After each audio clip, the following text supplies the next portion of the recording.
had spoken with him in an attempt to contain the damage to U.S. national security. Rudy G joins me now to respond. All right, Rudy, I want to start with these texts that you sent my team, which our audience now can 15, see. By the way, I got 13 yeah, okay. more. We only gave us 2, but I want to. Volker right, and someone congratulated me for what I was doing. Let's show them. Let's show them. They're dated before Trump's call with the Ukrainian president and involve correspondence with Ambassador Volker, who is the U.S. Special Rep to Ukraine. Now, what is the significance of these? And are you, Rudy, concerned that you're unnecessarily dragging, his name into this? Who? Whose name? Volker's name. Well, yes, Volker. Well, he should step forward and explain what he did. The whistleblower falsely alleges that I was operating on my own. Well, I wasn't operating on my own. I went to meet Mr. Zelensky's aide at the request of the State Department. 15 memos make that clear.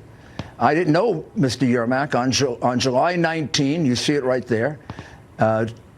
2019 at 4:48 in the afternoon, I got a call from Volker. Volker said, would you meet with him? It would be helpful to us.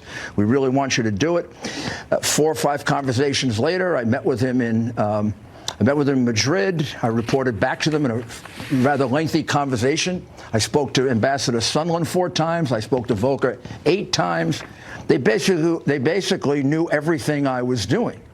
So it was being done with the authorization and at the request.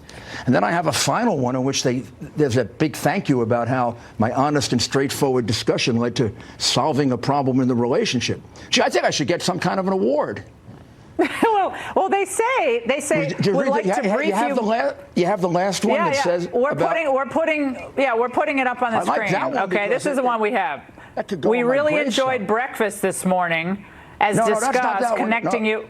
All right. Well, these are the 2 ones you get. We can't put up on the screen if you don't give it to us, Rudy. I did give it to you. All right. So, these are the ones I have. I can't do hand puppets to put them up there.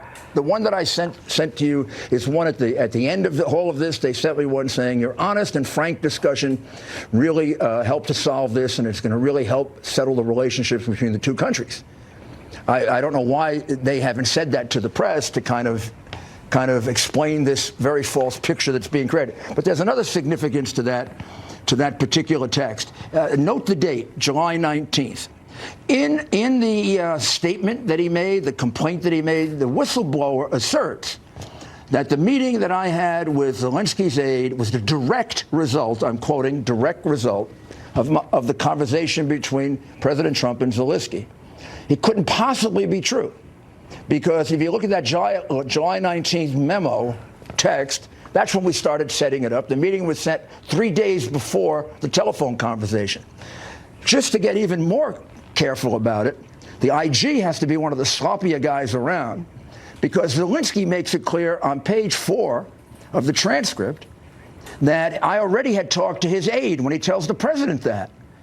So this guy doesn't know what happened. He gets the prosecutors confused. He falsely asserted I talked to 2 people my records demonstrate I didn't talk to, one of whom I was specifically told not to talk to because he was described as a crook. So, who is the State Department? This is filled now, I want with to ask lies. this. Rudy, I want to ask this. Who told? So where did the State Department get its marching orders from here? Because people, I think, are extremely confused. All these wild allegations about you. You have a series of texts that refute pretty much every single one of them. And so the State Department was then told to connect you with them. How did that begin? There's a reason I'm in the middle of this. And the reason is emerges from the corruption of how they've tried to hide this for years, including trying to cover up Biden for years. I got this because the FBI wouldn't take it.